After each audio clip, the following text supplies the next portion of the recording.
indicate to you who are the regulator members who are in attendance in this meeting. This, ladies and gentlemen, is an enhancement that has been brought to our attention by members who are attending these meetings, and have indicated that because they missed the introductions in the first part, they would like to know who's attending the meeting. They would also want us to summarize the decisions that we are making. So this would like to thank you for your inputs, and we are gladly doing this as an enhancement into our meetings. So I will start with the Deputy Chairperson of the Energy Regulator. It's Ms. Zandile Mpungose. She is also the Chairperson of the Human Resources and Remuneration Committee. We also have Mr. Muzim Kize, who is the regulator member primarily responsible for petroleum pipelines. We have Mr. Nhlanhla Gumede, who is the regulator member responsible for electricity regulation.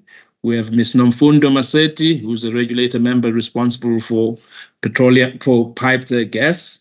We then have Ms. Precious Sibia, who is our Audit and Risk Committee Chairperson.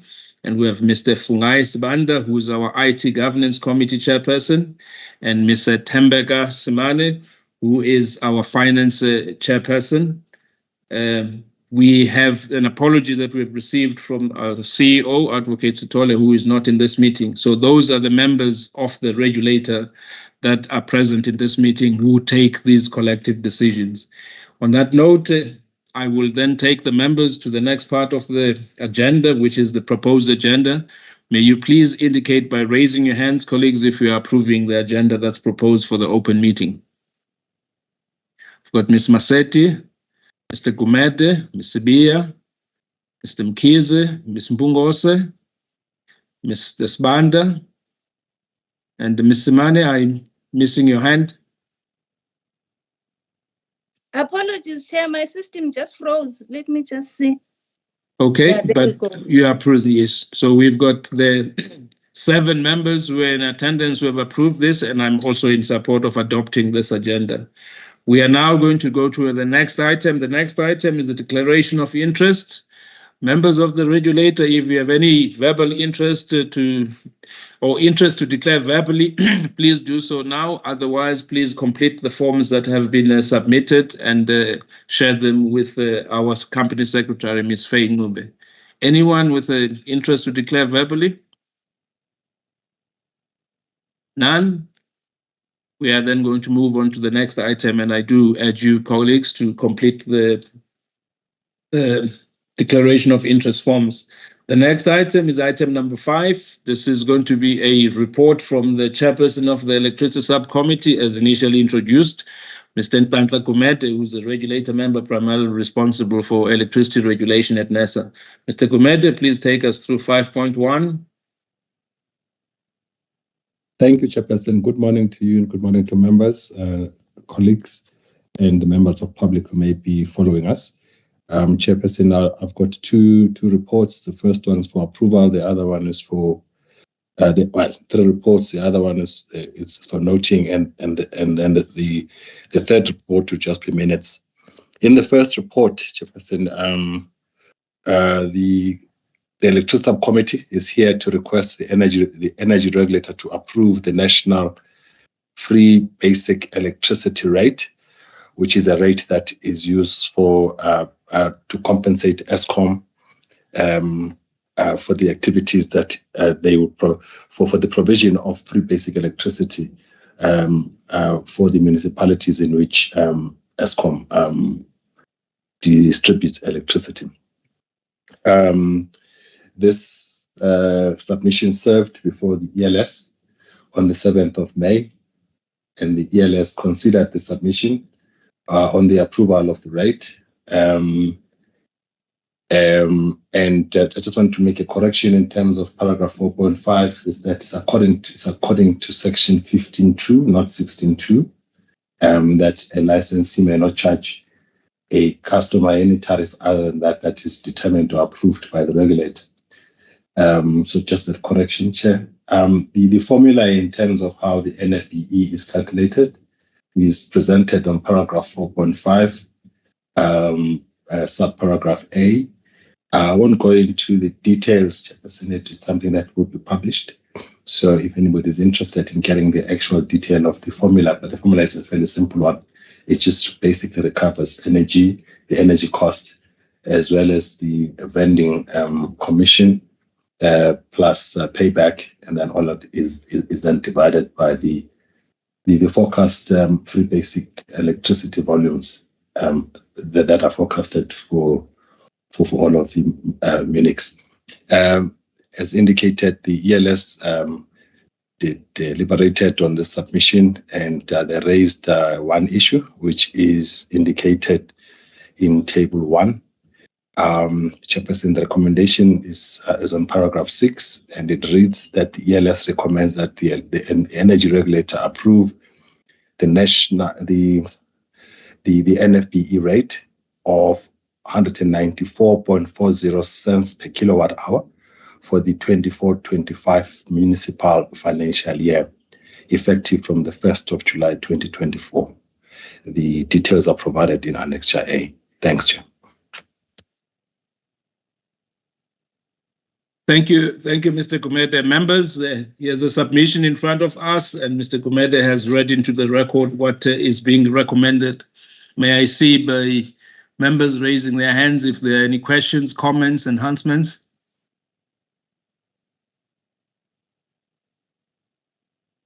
I have Mr. Sibanda. Mr. Sibanda, please take the floor. Thank you, Chairperson, and thank you to Mr. Gumede. Chair, I do support the recommendation, but just have a comment. It's basically the same issue that was raised in the under the ELS deliberations. Chair, I just noticed that this has sort of like become a standard response to this question. And I do know that it's a policy matter that we really don't have any control over. But my interest really is to perhaps get maybe the details of the nature of our engagement with the issue, because I think all that we get is, well, we've engaged, with the relevant departments, and that's it. But I would like to know, for instance, when was the last communication that we had, whether it's National Treasury or DMRE, at what level, what was the nature of the engagement? Was it a meeting? Was it a letter, an email, or whatever? But for me, I think I just need the specifics of how we've engaged with the matter, because I think probably it's an opportune moment really for a policy shift in this regard, considering that this is now what is it, probably 20 years that the FBE was introduced. Excuse me. So I do feel that perhaps it's something that we need to be pressing hard on as a quick win. Obviously, considering that it's a policy matter beyond our purview, but I think we do have a role somehow to play. And I was just interested to know what specific efforts we've been putting into this. Then the second issue, Chair, I noticed, and this is on, sorry, I can't see my page numbers, 11 of 22. I see that the numbers of customers who've been collecting their FBP has been declining. I don't know what the number was for 2021, but going into 2022, 2023, those figures are declining. And I don't know what the reason is for that decrease. But I think for me, maybe it's something for our customer education forums, perhaps, some awareness raising around the matter. But it's just a concern that I see that the figures seem to be declining, and this is supposed to be a benefit that is supposed to be assisting So I don't know what informs that decline, but I'm just saying perhaps it's something that we need to pick up through our customer education forums. Thank you, Chair. Thank you, Mr. Sibanda. Mr. Sibanda, I note your questions, and I think I will give over to Mr. Gumede to respond in the points where Mr. Gumede is able to respond, or get whatever other member who can assist. Mr. Gumede? Thank you, Chairperson. Thank you, Mr. Sibanda. Chairperson, I think the comment made by Mr. Sibanda is a comment that is raised almost, colleagues that actually do this education or undertake these stakeholder engagement processes. There actually it's a comment that is raised to them all the time. And it's even worse now because electricity is that much more expensive. And I will ask my colleagues to indicate when was the last time, if there was a formal letter written, when was the formal letter written. However, it is an engagement that whenever they are, when there are engagements between the DMRE colleagues and our members of staff, it's a matter that always comes up. Because it is a matter that touches a lot of people. But I guess the issue, you have to remember that, as you rightly point out, it's actually not just it is a policy matter, but it's actually a fiscal matter. That as you would understand, that 50 kilowatt hours per month when electricity was 18 cents per kilowatt hour is very different to what it costs the fiscus now. When the electricity price has risen to the extent that it has.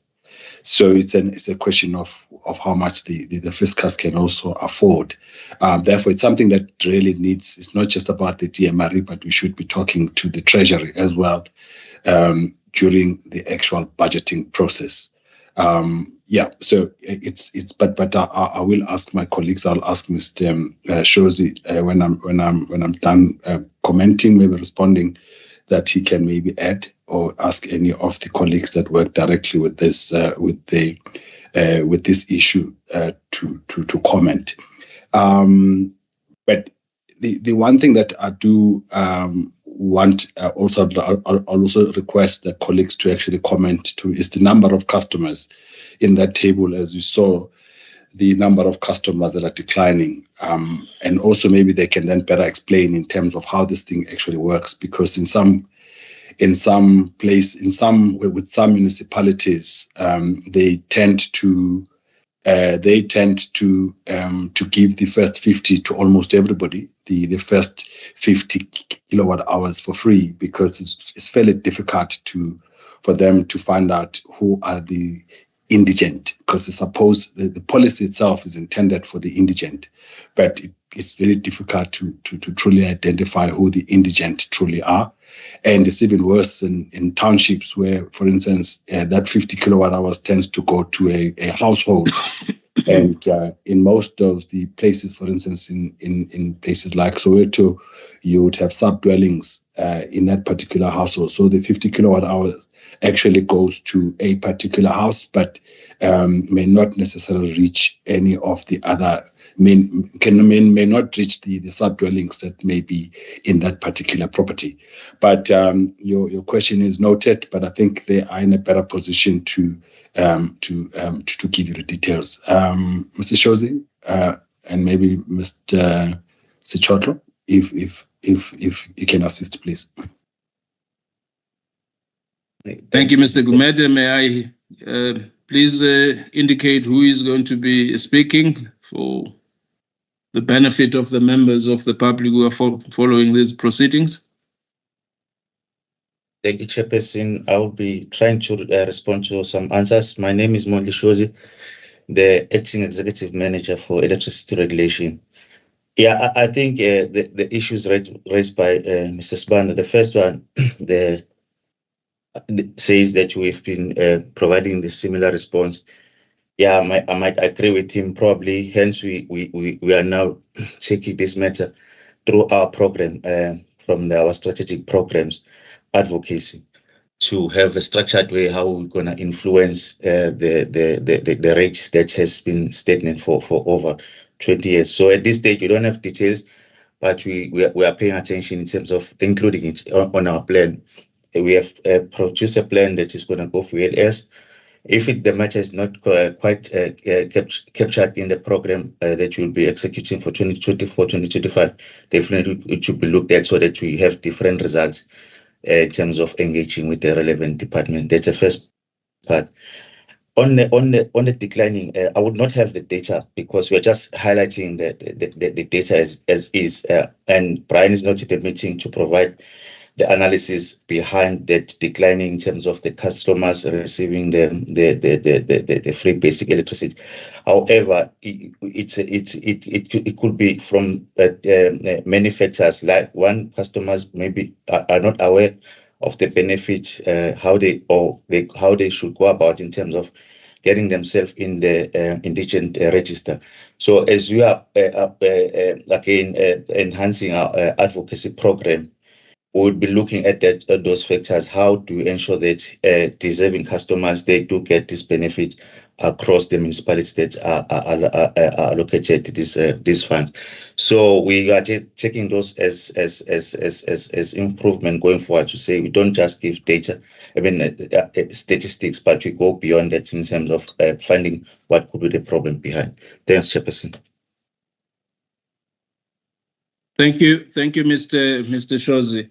Mr. Sibanda, may I check with you? I think this is a work in progress, but what I think you are requesting is something that's focused, something that's channeled to the right authorities that can do this, and a response with a plan that should come back to us. And I think the second part is a clear understanding of what is causing the decrease in the number of people who are registered to receive FBE.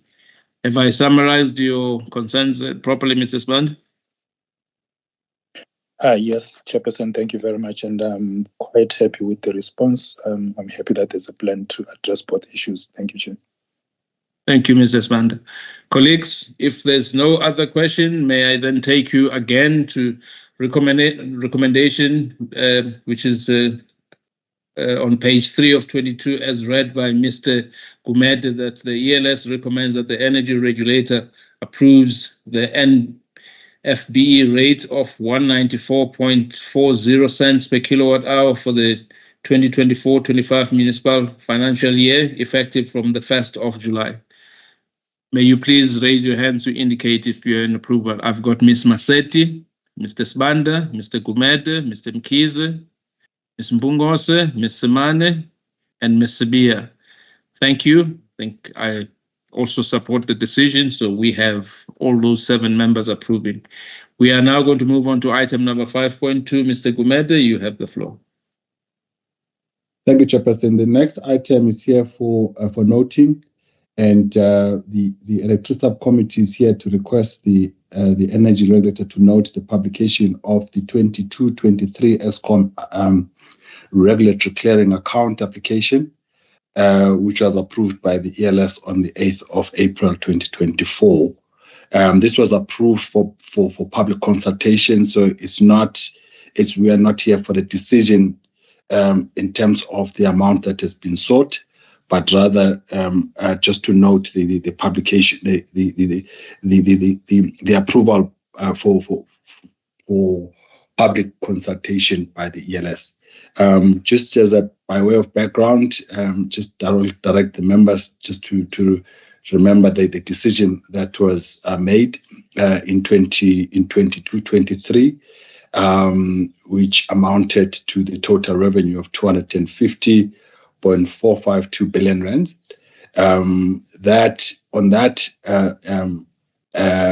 The ESCOM is coming for an RCA application, which is on table 2, page 3 of 6, and they are actually asking for a total RCA balance of 9 million rands. The details are actually in the table itself, but the key issues that are on the application that will be summarized, they are as follows. It's driven by primary changes in primary energy, international purchases, and depreciation. On the 8th of April, the members of the ELS considered the submission on the publication of this application and raise issues that are listed under Table 3. The actual consultation itself, the process is indicated in Table 4, where I'll just indicate one milestone. The intention is to publish the NERSA decision and reasons for decision by the 2nd of December 2024. So the process will run its normal. We'll give stakeholders the normal 30 days for comments, and then of course that to be running. Oh, I thought it to be running in parallel, but we'll give them the stakeholders 30 days for notice of a public hearing if there is a request for a hearing. But the actual decision itself we are hoping that would be able to publish the decision at the beginning of December. Chairperson, as indicated, this is not a decision on the RCA itself, but rather to request that the energy regulator to note the publication of the 22-23 ESCOM RCA application, which was approved by the ELS on the 8th of April 2024. Thank you. Thank you very much, Mr. Kumeta. Members, we have a submission in front of us, which is here for noting. If you have any question, please indicate so by raising your hand. I've got Mr. Sibanda. Mr. Sibanda, please go ahead, Mr. Sibanda. Yeah, thank you, Chairperson, and thank you once again to Mr. Kumeta. Chair, my first question is with respect to the responses from management on Table 3, the issues raised by members. So the third issue relates to time, and the response given by management is that there are no time-pressing issues. The RCA will be liquidated in 2 years. Chair, I'm not sure why we're making this call when we haven't done any analysis or even consulted stakeholders. But we seem to be saying that the RCA will be liquidated in 2 years. And unless I'm missing something, Chair, usually we get an analysis first and then make that determination of when the RCA needs to be, over what period the RCA needs to be liquidated. So I don't understand why we're making this call now at this stage of the process. But like I'm saying, maybe I'm missing something. Chair, my second issue is with respect to the process itself, and I just have a serious challenge, Chair. Look, I mean, looking just at the amount involved, and I'm not saying it's trivial, but I'm just looking at the complexity of the issues, and I don't understand why we are taking this long in terms of processing this application, Chair. So I'll probably point to specific issues here. If you go to Table 2 on page 7 of 8, and I do understand that perhaps this has already been published, but I'll raise my concerns in any case. So you've got 30 days for stakeholder comments, which is fine, and I do understand that we have to comply with certain statutory timeframes and all of that. But what I don't understand is why then do we give notice after that for another 30 days to say we will be conducting hearings on such and such a date. Because the process that I'm using, and I'm not sure if this has been happening at NESA, honestly, Chair, but the process that I'm used to is when you publish your consultation document, whatever it is, you also publish your timetable or your schedule and indicate when the hearings are. So you don't invite comments, then after the 30-day period, then you issue another notice for 30 days to say, we are going to be conducting hearings on such and such a date. Because then that's 60 days. And then you have another 40 days to then draft your RFD. So what are we doing during the 30-day period of comments? And what are we doing during the 30-day period of the notice? Shouldn't we be putting together some framework of sorts, starting to work towards the RFD? So Chair, I'm just saying we've been doing this for some time. Surely there should be some efficiencies at this stage. I don't understand why we should be taking more than 6 months to process an application, considering the amount of money that is involved and the complexities of the issues. And Chair, I'm not really downplaying the work that goes into it. But what I'm saying is, can we just have some efficiencies where we can? So that 30-day period of notifying stakeholders that will have public hearings, I'm not sure why we have that. But yeah, maybe there are reasons, Chair. Thanks. Thank you very much, Mr. Sibanda, for your questions and probing questions. Mr. Gumede, please provide us with the responses, if you may. Thank you, Chairperson. I'll also ask, unfortunately, with Mr. Sichotlo not in the meeting, we won't be able to provide any additional detail other than what Mr. Shozi and I might be able to provide. But in essence, to the first question, the answer, Mrs. Sibanda, is not preempting the analysis. It was just, I think the response was more a standard response from management to say there is an ER decision that says even after approval of the RCAs, they will be liquidated over 2 years. It's something that has been in practice in recent years, but maybe it was meant to be indicated like that. But clearly, there may well be a different decision in this regard, depending, for instance, on what the actual decision would be. But it was more a standard response. But Mr. Shozi may add if there's anything further than what I've indicated. In your second one, I think it's more enhancements, Mr. Sibanda. I also, for some reason, I had not noted that there was those dual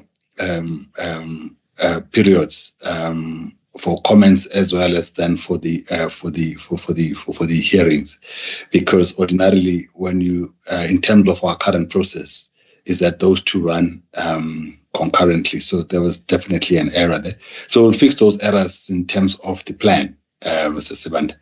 And I think the fact that the colleagues may have added on this maybe for other reasons in terms of the for the days, but I think you are correct, especially for the amount and for the amount that is sought, and therefore likely the analysis that would need to be done. It may not necessarily be something that may justify, but you have to remember that although the amount that may have been applied for may be small, but it does not mean that the analysis may not yield something that may even be not just less than that, but maybe far less than that, considering in terms of when they do analyze the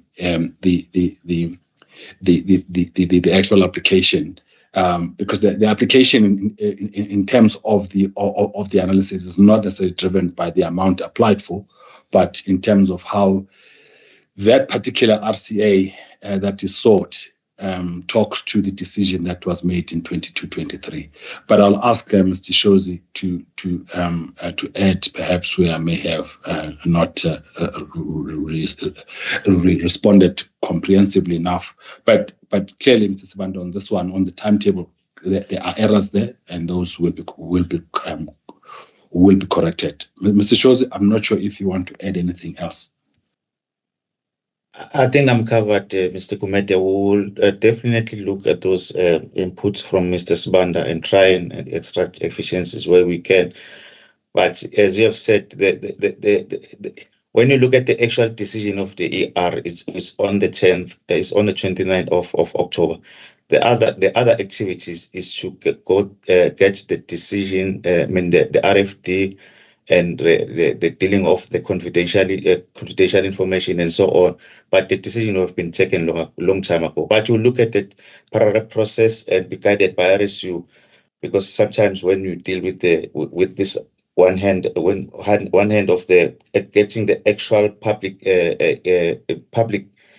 posting of the consultation process, we still have to take into consideration the availability of the members. So find ourselves in a catch 22 situation where we are unable to get one date that we can have everything done. But we will work better the next time in terms of following the RSU processes, Chairperson. Thanks.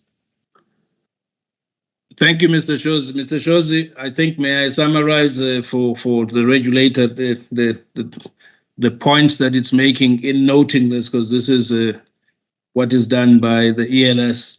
The first point that the regulator is making is that response on the RCA, that it's going to be liquidated over 2 years, is not the correct response. The RCA, the decision has not been made by the regulator.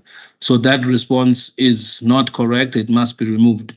The regulator has not made a decision on this RCA. The second point that has been made is that, can we shorten the days? Can we extract efficiencies from these? Can we run processes parallel, like the analysis of the stakeholder comments can happen as they come in, they get analyzed, and it can only take a day or two to have a consolidated one, not 40 days to do that. And then the third point is that the notice of the public hearing, when it comes out with the dates. And if I look at what the dates would be, then the public hearing cannot be on the 5th of August, and that because it will be really 30 days and will be it normally would be a few days after the closing date of the stakeholder comments. So those are the points that the regulator is making. And when you do the enhancements, please ensure that those efficiencies, in as far as the time and the usage of the time, are extracted. Thank you. Faye, have you been able to record what the recommendations the energy regulator is making? Yes, thank you, Chairperson. Thank you. On that note, colleagues, can we just go to, I think it's page 6 of 6, where we are noting the publication, but we are noting it now with the changes that we have requested to be made. By raising your hands, colleagues, if you are agreeing with that. I've got Mr. Mkhize, Ms. Maseti, Mr. Sibanda, Ms. Mbungose, Ms. Semane, Ms. Sibia, I haven't seen your hand, and I've got Ms. Sibia and Mr. Gumede. Thank you. We now have the 7 members. This submission, this is approved and noted as such. Mr. Gumede, I think there's one more item that is on this from 5.3. Thank you, Chair. My last item, it deals with the minutes of the Electricity Subcommittee meeting number 219, held on Tuesday, the 9th of April, 2024. There is nothing that I'd like to highlight, Chair, but I will be able to respond if there are any questions. Thanks. Thank you, Mr. Gumede. Members of the Energy Regulator, these are the minutes of the meeting that was held on the 9th of April, meeting number 219. Are there any points that you would want to be clarified or questions that you may have on these minutes? If none, may I then request you to indicate by raising your hand if you are happy to note the minutes of them. I've got Mr. Mkhize, Mr. Kumede, Ms. Mpungose, Ms. Samane, Ms. Maseti, Ms. Bia,